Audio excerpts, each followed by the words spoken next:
माता सुमित्रा ने कहा, विधाता की गति बड़ी विचित्र है, जो सृष्टि का सृजन करे, पालन करे और अंत में प्रलय करे। बालकों की तरह बुद्धि है, बाल केल सम विधि मति भोरी।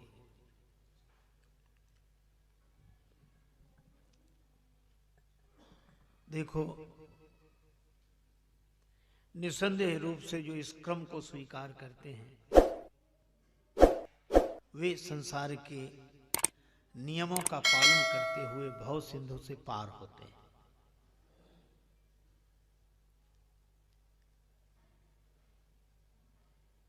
तीन देवताओं की बात कही, ब्रह्मा जी, भगवान विष्णु और भगवान शिव। और वेदों में सिद्धांत भी तीन है, वेदत्रय सिद्धांत, कर्मकांड, उपासना और ज्ञान। सारे कर्मकांड का प्रतिनिधित्व मानो श्री ब्रह्मा जी करते हैं और भक्ति भावना का समाधान भगवान विष्णु करते हैं और ज्ञान निष्ठा का आदर भगवान शिव में दिखाई देता है।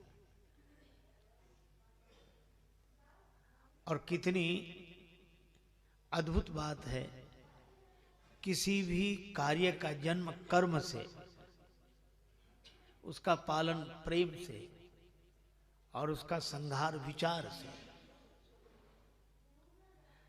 तीनों की आवश्यकता है, कर्म की भी, उपासना की भी और ज्ञान की भी। यही महाराज श्री दशरथ जी के तीन विवाह हैं।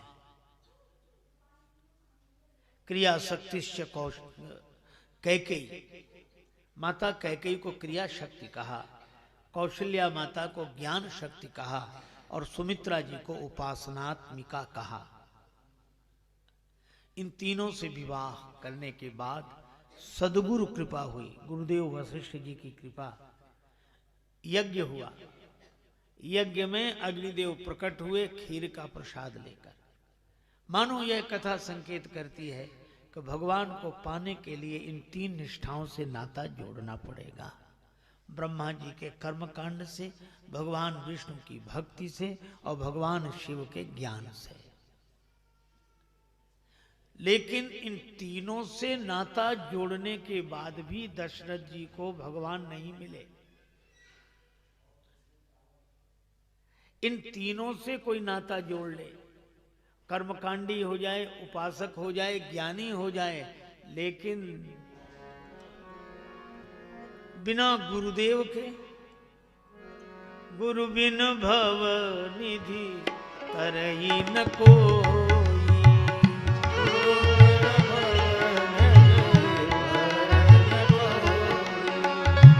जो विरंची शंकर सम होई।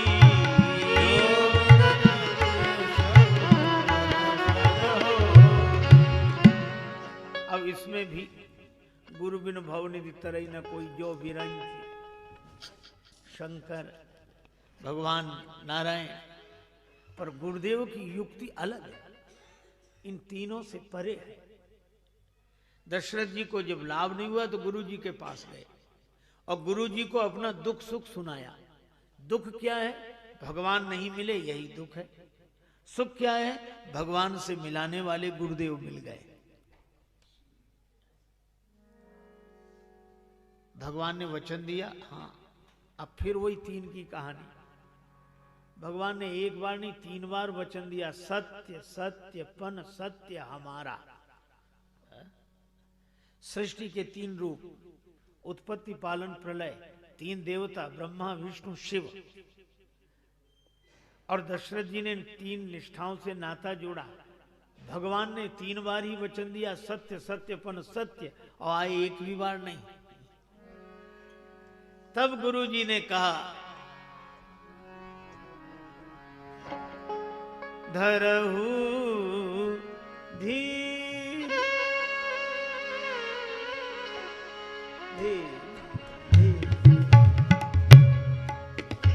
हे राम, धरहु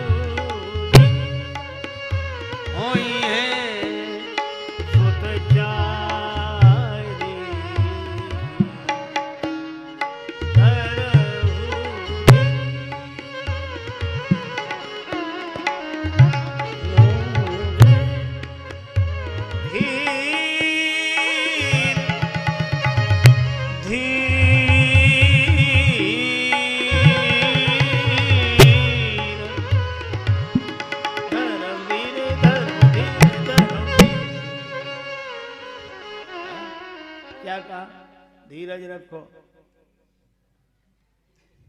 हाँ?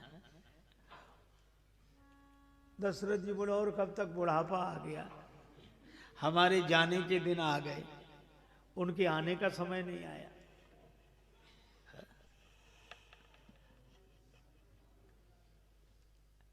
गुरु जी बोले चिंता मत करो,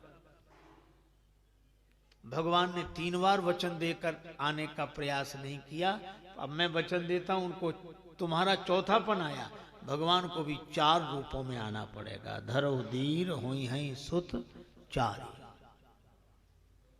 अब बोलो ये कोई नियम है? पर आप तो वाक्यम प्रमाणम, गुरुदेव के वचन पर विश्वास।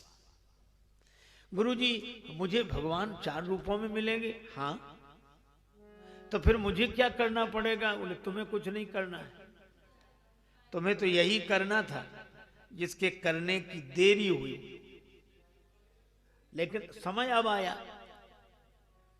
अब तुम घर बैठो, और घर बैठे तुम्हें भगवान से न मिला दूं तो मेरा नाम नहीं। और गुरुदेव तो घर बैठने वाले को ही भगवान से मिला देते हैं। और घर में बैठने का मतलब अपने घट में बैठ निरंतर नहीं किसी के घर जा, अपने भीतर बैठना और भगवान से यही मिला देंगे गुरुदेव। मेरा मुझ में गुम था, मुझे मालूम न था। श्रृंगी ऋषि को गुरु जी ने बुलाया, यज्ञ गुरु जी ने कराया, आहुति गुरु जी ने दिए। भगति सहित मुनि आहुति दी,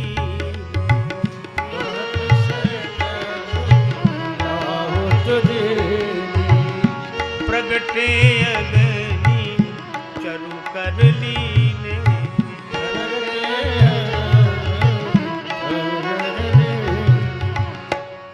अग्निदेव प्रकट हुए हवि का खीर का प्रसाद लेकर।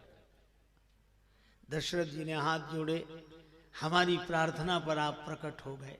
अग्निदेव ने कहा कि राजन धोखे में मत रहो, तुम्हारी प्रार्थना के कारण नहीं। फिर जो वशिष्ठ निज हृदय विचारा,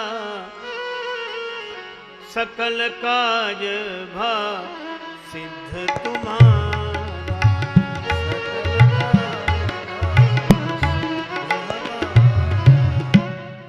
जो वशिष्ठ जी ने सोचा, अर्थात संकल्प सदगुरु का और कल्याण शिष्य का। अच्छा यह भी देखो,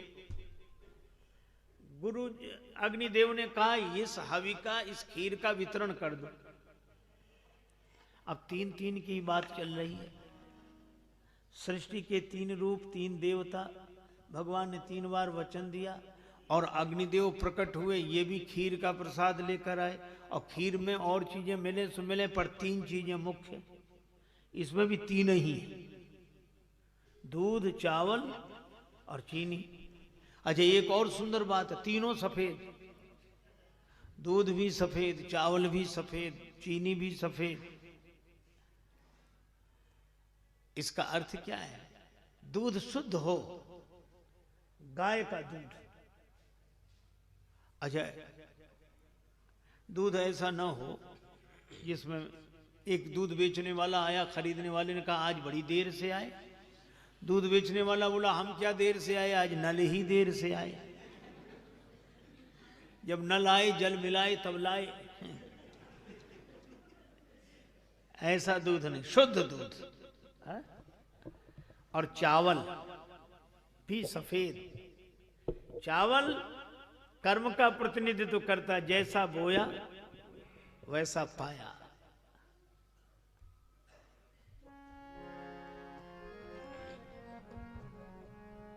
जैसा हम बोते हैं वैसा ही फल मिलता है। शुद्ध कर्म, शुद्ध कर्म धर्म का स्वरूप। लेकिन एक बात है, खीर में कितना ही बढ़िया दूध हो और कितनी उत्तम चावल हो, पर शर्करा चीनी न मिली हो, स्वाद आ ही नहीं सकता है? चीनी के बिना खीर मीठी नहीं हो सकती। इसी तरह ज्ञान कितना भी उत्तम हो, कर्म कितना भी उच्च कोटि का हो, पर बिना भक्ति के जिंदगी कभी मीठी नहीं हो सकती। अच्छा, शर्करा की एक विशेषता है, खीर में ढूंढो तो मिलेगी नहीं, वो ऐसी मिल जाती है कि पकड़ने में नहीं आती, पर दूध को चावल को मीठा कर देती है। भक्ति की यही विशेषता है कि यह दिखाई नहीं देती, पर जिसके जीवन में भक्ति माता प्रतिष्ठित हो जाती हैं, उसके ज्ञान को और कर्म को मीठा बना देती हैं यही। और इस खीर को जो पान कर ले, अपने भीतर उतार ले, उसी के भीतर से भगवान प्रकट हो जाते हैं। यह श्री राम। तो यह नियम तो यही है क्रम से। अच्छा, इसीलिए भगवान भी प्रकट कब हुए? चैत्र में। चैत्र में हुए नहीं? नवमी तिथि मधुमास पुनीता, नवमी तिथि मधुमास पुनीता, शुक्ल पक्ष अभिजित हरि प्रीता, शुक्ल पक्ष अभिजित हरि प्रीता। नवमी तिथि मधुमास चैत्र। चैत्र में क्यों? चैत्र में ये नियम पूर्वक भगवान का मिलना है। नियम पूर्वक इसलिए